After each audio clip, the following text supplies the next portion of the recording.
Hi, I'm Rick Anthony, and welcome to the Someone You Should Know podcast, the podcast that focuses on musicians, authors, and interesting people. We like to say we're making a difference one artist at a time. So sit back, have a cold one, and get ready to meet someone you should know. I have a lot of ground to cover on today's podcast with my guest from Akron, Ohio.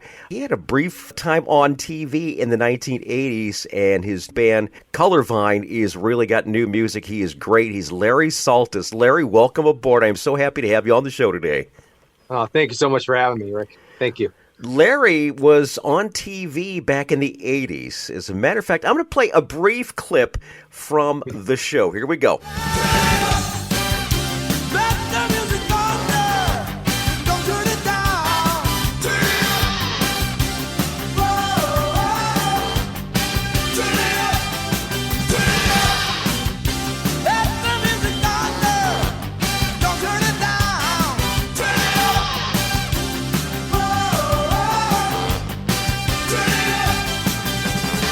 That was from the new Monkees, a reboot of the Monkees from the 60s. You know, Davey, Mickey, Mike, and Peter. You remember them? Well, they kind of redid it, and a dear friend of Larry's, Lino, told me all about it, so I wanted to get it directly from the Monkees' mouth, I guess you would say. How did you get cast for this? Unorthodox way. Actually, I went for a cattle call audition in New York City. In between the time where I graduated from high school to when I was going to Kent State. I believe it was an audition in August of that year, 1986. Went to it. I waited around in line for about 5 hours. Long story short, I made the initial process, which was 30 seconds of a face-to-face interview. And then they asked me to stay overnight and come back the next day. And I remember what a debacle that was. I was young. I was 18 years old. My mother was my chaperone, of course. So we ended up staying the night, and I did an audition the next day. And it couldn't have been a better opportunity because right when I walked in the room, lots of people were in the room that mattered. I think Mark Goodman, who was at the time with MTV. Yeah. Mm-hmm. David Sanborn walked in. Oh, I love David. Yep. Some other people in the room. I can't remember right now. But so the room was full, and I was on a stage, and I auditioned. And I was the only guy, they said, in the first, 1,000 guys that auditioned that actually played a modern song. Everybody came in and played Monkees originals. Mm-hmm. I went in and played In Excess's song called This Time, just me and my guitar. And I got stopped after 30 seconds. It was that quick. Next step was had to do a little acting thing, which I'm terrible at. Still to this day, I'm not an actor. But then they told me to go home. That was it. Mm-hmm. Next thing I know, I'm at Kent State. I get the call from Steve Blarney, the executive producer, and I'm flying out to LA to do the screen test. And went through that process with 9 guys, so 8 other guys besides me. And within 2 weeks, I found out I got the gig. Wonderful. One of the guys Sadly, how many episodes did it make? 13 episodes. 13 episodes. So it had just did Cosby for a while on Fox, wherever it was. It became a syndicated network type of show. So individual networks all over the nation would go ahead and show it when they wanted to, which is part of the problem if you want to create, awareness. Mm-hmm. Somebody would show it on Saturday morning. The next would be preceding Cosby on a Tuesday night, and it just got all mixed up. Awesome. So it got lost, and that's what happens with TV.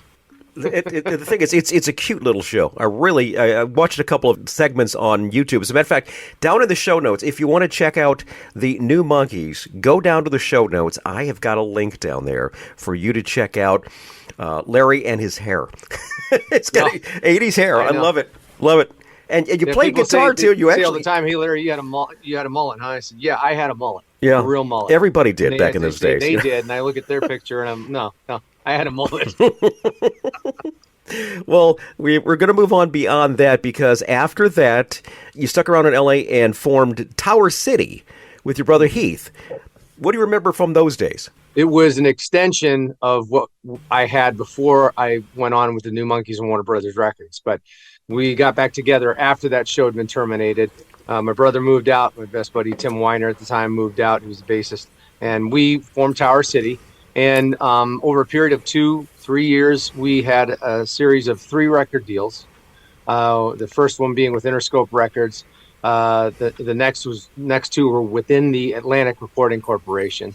And all 3 of which just didn't turn out. And the final finale was with Derek Stroman, who was the president of Atco Records at the time, our last deal, and he got a pink slip as an executive when he was over at the Monsters of Rock tour, and we lost our deal there because we always got signed at the executive level of things. So Tower City was more or less I'd say the Def Leppard, Winger type of era of music. A lot of guys were doing similar things, and we were the guys at the leading edge, trying to get out there and do things that way. Wonderful, wonderful. After that, Colorvine formed in 1995. You released a couple albums. You took a sabbatical to raise your families, but then you got back together with your brother, along with Kurt Reed, and in 2020, the album Wake Up came to be. As a matter of fact, we're going to feature a song from that called Like a Rocket. What's the backstory on this catchy tune?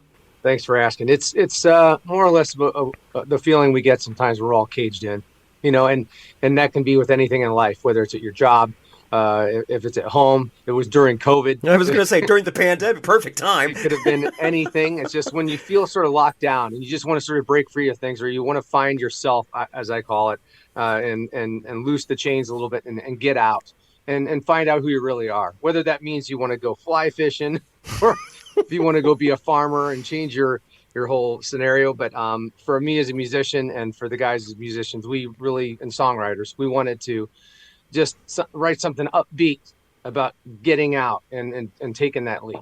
That's what it's about. It's Like a Rocket from the album Wake Up. It's Larry Saltis and his band Colorvine right now on the Someone You Should Know podcast. Have you ever walked alone, living in the upside down? Happiness is pictures on TV, punching in and fading out, playing in the lost and found. We become part of the machine, so you wanna break out. Ditch the boy inside the man. Take a trip with me tonight and get out while we can. And let's ride like a rocket and fly, chasing something to love. Wheels keep turning, no sleep, find your feet and run like a rocket and fly. Ain't no stopping us now, so keep running. We'll never die, working for the big machine. The green splendor loses its mystique, slave only to the sound. Last hope to get the big payout. Gotta give until it hurts, or regretful man you leave. And let's run like a rocket and fly, chasing something you love. Wheels keep turning, no sleep, find your feet and burn like a rocket and fly. Ain't no stopping us now, so keep it running like a rocket.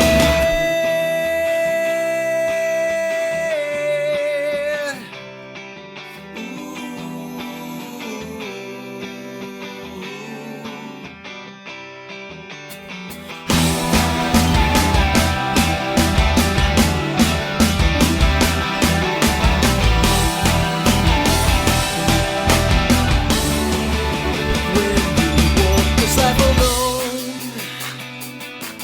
and you get knocked down, don't become a part of the machine. Run like a rocket and fly, chasing something to love. Wheels keep turning, no sleep, find your feet and run like a rocket and fly. Ain't no stopping us now, so keep on running like a rocket.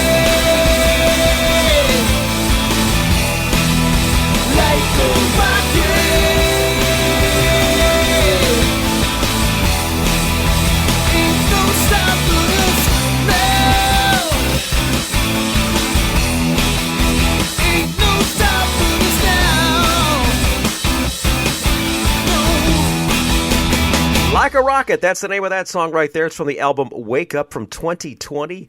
Larry Saltis is the man who's singing on that. That is Colorvine is the name of the band. Colorvine's tagline is music for the people. You're very proud to carry modern rock and roll into the future for generations to come. Can you elaborate on that? Very simple.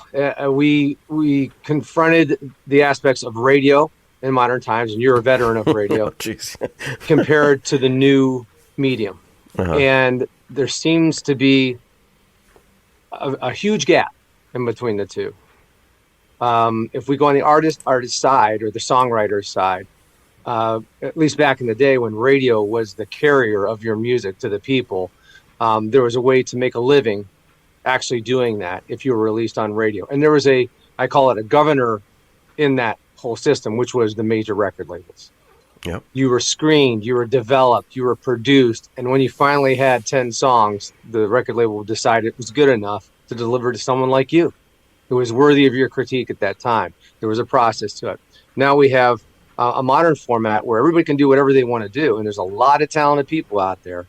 There just seems to be lots of hits and misses and nothing in between. And people today don't have the radio and the excitement of, let's get in the car, let's listen for that song when it could come up in the next hour again, like we all did. We anticipated that. It was more like watching sitcoms on TV. If it was Family Ties, for instance, way back when, couldn't wait till the next week to watch the next episode. Same way with hit music.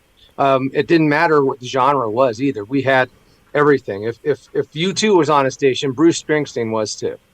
And if Bruce Springsteen was on, Rush was on. It was just so eclectic. And so everybody grew up with that taste and that flavor for all different types of music. Music for the people is basically what Colorvine is. I don't think we actually have a format or a genre that we can just cling to. You know, we could be on a AOR station, we could be on a pop country station, we could be on just a mellow station, whatever it may be. And I think that's what the music is. So music for the people is just a little slogan or a log line. I like it. Seemed to work with the people. I like it. I sure do. Got brand new music that came out in January called Road Out of Nowhere. It's a great song. What's the response so far?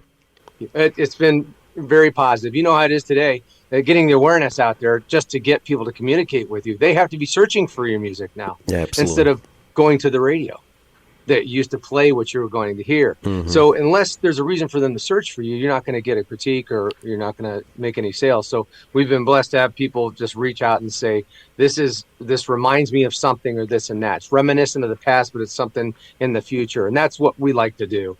We're not trying to be new rock stars. I mean, let's face it, I'm in my mid-50s. I'm 55. So I'm not trying to be a rock star and get on the road with Mick Jagger. He'd be much better than me. He's much older. But we really do enjoy it. And I really enjoy getting it to the people out there because that's what really matters. Absolutely. It's not a matter of making a living at it anymore because you can't. It's a matter of just for the record, if I was a music director, I'd have it in rotation because it's a damn good song. Road Out of Nowhere. Let's hear it right now from Colorvine, featuring today's podcast guest, Larry Saltis. Take a left or take a right, it doesn't matter. Throw your past into the wind and let it scatter. No more red lights in your way. Close your eyes, swerve and pray when you're taking the road out of nowhere.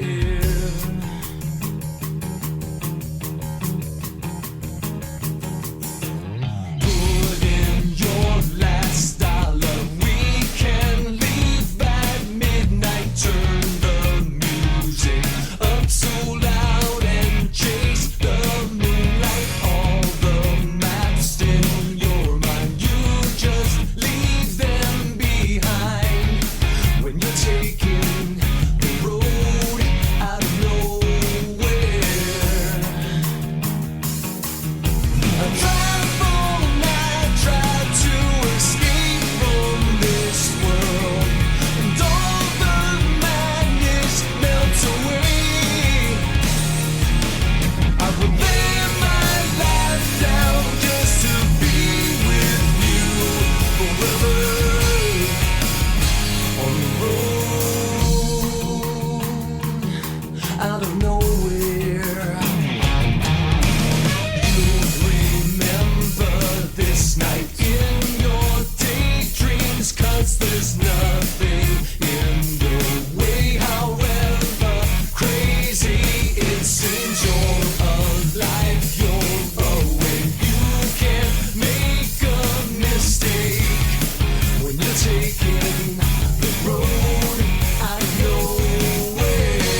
on the road.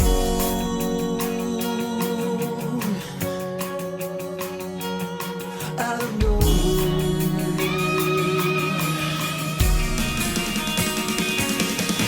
And I'm not searching for a place in this world. There's somewhere else I'd rather be. And I would drive all night if we could feel this free together forever.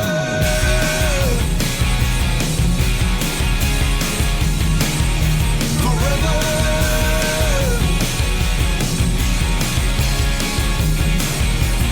And I would lay my life down just to be with you forever on the road. Road Out of Nowhere. Colorvine is the name of the band, and from Colorvine we have Larry Saltis. Now, Larry, that song right there is brand new, came out in January. Do we have an EP or an LP somewhere in mind? We're succumbing to the way things, apparently the way they're being done. So we're going to release a single after single, maybe every 3 months, and do it that way and see what happens. We're basically album guys, and we did that with the Wake Up record. But we've learned apparently that's not the way you do it. Everybody, yeah, you're absolutely right. Everybody's doing it. Everyone's talking to us. Well, every couple months we're going to be releasing something. And it's like, okay, gives you a reason to keep coming back. Absolutely. It's like releasing a brand new episode on Family Ties. There you go. Well, yeah, well said. Thanks. Now, I understand that you opened for Foreigner during their Cold as Ice tour. Can you tell us a little bit about that tour and the fun you had? That was great. It was a great opportunity. We had a good inline with Foreigner because the drummer, Chris Frazier, was our former drummer in Los Angeles. So there was a connection there from the beginning. But that's one thing to have a connection. It's another to sell their management on allowing you to do that. And they ask you to come on. And we made the cut. It was a great experience. Every time you play a show, and still to this day, we'll see what happens May 19th on our next show, but we've never played an unsold out show anywhere. We only play about 4 or 5 shows a year, but we're either with someone like Foreigner or we're on our own in our hometown selling out shows. And it was just a great time to be with Foreigner, to be around that environment, to be with the professionals and be with their people, and to be able to finish a set in 40 minutes and be able to walk around and talk to people and have them grab you by the arm and say, who are you? Where are you guys from? And you get that vibe in you. And that's Foreigner wonderful. was great. Absolutely. So, Larry, you say you got something going on the 19th. What's going on? May 19th, we were playing at a place called Musica in downtown Akron, Ohio, which is our hometown. And we play there once a year. And we aim to sell it out and give everybody a good show. Every year, it's a little different. This year will be great because it's the first time we won't be playing in the summer. So people won't be sweating their clothes off, at 115 degrees while it's 125 on the stage. Yeah. And I'm losing 10 pounds. But it's we're very excited because we've got a new bassist in the lineup named Mike Pelletier, and a very talented guy. All of us are really excited just to get the 4 of us together. So you got Kurt, you got Mike, you got Heath, and myself. And we're really looking forward to doing a good show. Awesome. We just talked a couple of minutes ago about the fact that you toured with Foreigner. The next section is called Tales from the Road. Now, these are those infamous road stories where things didn't go quite as planned.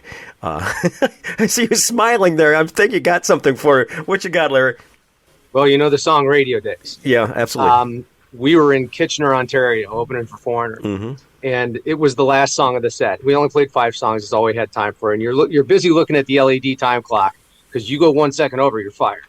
So you have that stress about warming up the crowd, and you're going to play your favorite song to wrap it up. Well, but by the 3/4 of the way through the song, I'm playing the riff, the guitar main riff on my own.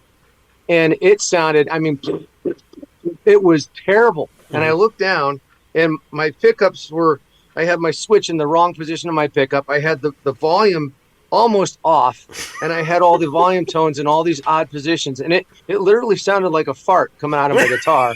And it's the one time you're isolated. And we were 3-piece at the time, so I'm the only guitarist. And I looked over at Kurt, and he knew. He didn't care anymore. He was done by the 3rd song because we were all so tired. And I switched my switch right at the end of it, and we went through it, blew my voice out because I was so stressed out about it. And we walked off that stage thinking, oh, Lord, I hope that doesn't happen again. Things like that happen all the time. But that whole Kishner show, there were things happening all over the place where we were going to film, and we had our film guys there, but we had to pay $600 when we got there to allow them to film us. Oh, jeez. Good. So we lost his $100. We performed not that well, but Heath had the show of his life. He played the best show ever, to the point where Chris Fraser Reporter even complimented how great he did. So things turn out in one way or another. Absolutely. I mean, you got to look on the bright side of things. As a matter of fact, as I was getting ready for this interview, I always check everything out just to make sure everything's fine. And I'm going, I have no audio. I can hear myself in my headphones, but I don't see it on the board here. So I'm looking, realize I have this pot down. I'm like, oh, way to go. Nice going, dummy. Good thing I have an engineer. He's going like this. I know what you mean. 40 plus years of doing radio, and I still get it wrong sometimes. Larry, how about some links to your socials and your website, please? Okay, www.colorvineband.com. Okay. And for any information on Instagram, we're all over the place. Facebook, our manager Doug Osbury has all that information. I'm pretty much inept at those type of things, but we're pretty easy to scope on that, and you can figure out if we've got a new song or a new show and a video or anything. Awesome. They're all on that website. Very good. What I'll do is I'll have the link to that, so anyone who is interested in your car right now, don't get in an accident, pull over, and check out the show notes. I have all the information there. A couple of minutes ago, you were talking about Radio Days. That's a song we're going to wrap up the show with. Can you tell us a little bit about Radio Days? It's a lot about what you and I have been talking about, having to do with music for the people. It's the excitement of when you were younger, getting in that car with your buddies or forming a band and waiting for hours and hours to hear the next play of that song you had heard maybe 2 hours ago. Mm-hmm. And how that was what we lived on. That was our excitement. We didn't have computers. We didn't have cell phones. We had music, and everybody got together to hear the best song at that time and the top 10, radio plays that you could hear. So Radio Days is about bringing that back. If there's a way to do that, how can we do that? And I still think to this day, radio should be brought back, and in a different way, a modern way, which is beyond my wherewithal. But I think too. It can be done. Mine too. I think a lot of it, this is just from personal experience, I think a lot of it comes from corporations trying to get the most out of as little they want to pay. And they've diluted the talent pool and caused all of us to basically look for other forms of employment. There's many jocks who've got a part-time job doing something just to make ends meet because corporations don't want to pay for it either. There's, we'll go ahead and hire a young kid right out of school who doesn't have any talent. The listeners won't know the difference. That's the one thing that I've heard numerous times, sadly. But needless to say, I did this for a very, very long time, and I really enjoy doing this now because I get a chance to hear great music from bands like Colorvine. I get a chance to talk to a talented guy like Larry right there. Thank you so much, Rick. Appreciate the opportunity. And thank you, Lino, for setting us up. We're going to have do a personal endorsement for Lino. Any kickbacks, go to Lino. Thank you so much, Rick, for the opportunity. Really nice to meet you.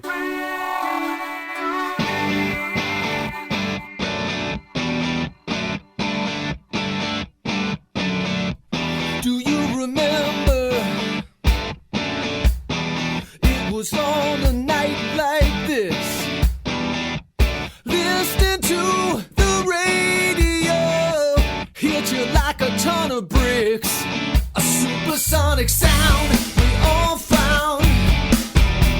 It rocked you all night long. We lived it up in stereo. The beat rolls on and on. Do you remember Radio Days? Why did they shut you down and take you away? We were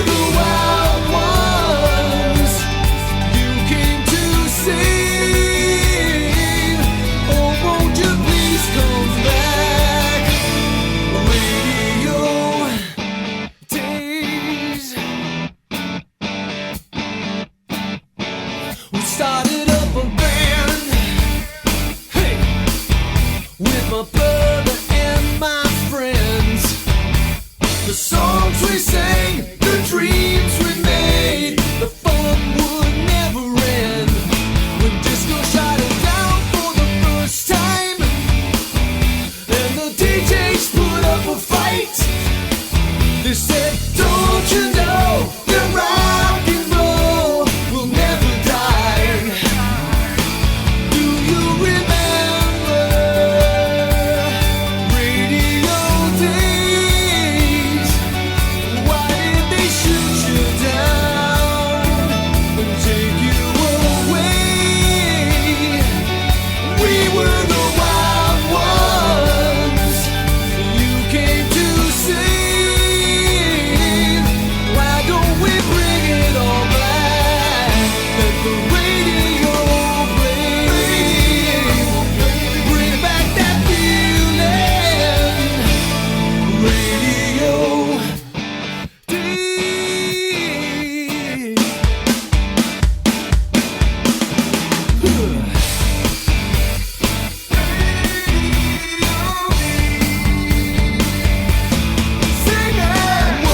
Whatever happened? Radio days. Why did they shoot you down and take you away? We were the wild ones you came to save. Why don't they bring it all back? Let the radio play. Bring back that feeling again. Radio days. Hey. Radio.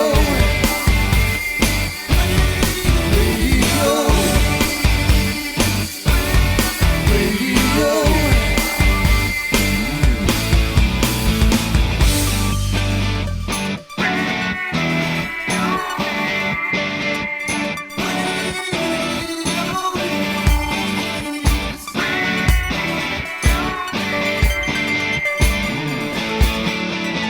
Hi, this is Rick Anthony, thanking you again for listening to this episode of Someone You Should Know. Now, if you're an aspiring musician or an established musician that's looking for a little exposure, I invite you to drop us a line at someoneyoushouldknowpodcast@gmail.com. That's someoneyoushouldknowpodcast@gmail.com. Also, I invite you to tell a friend about the Someone You Should Know podcast. I thank you for tuning in this time, and I invite you to check us out next time on the Someone You Should Know podcast, because you never know who's going to show up. Until next time, remember, God loves you, and so do I.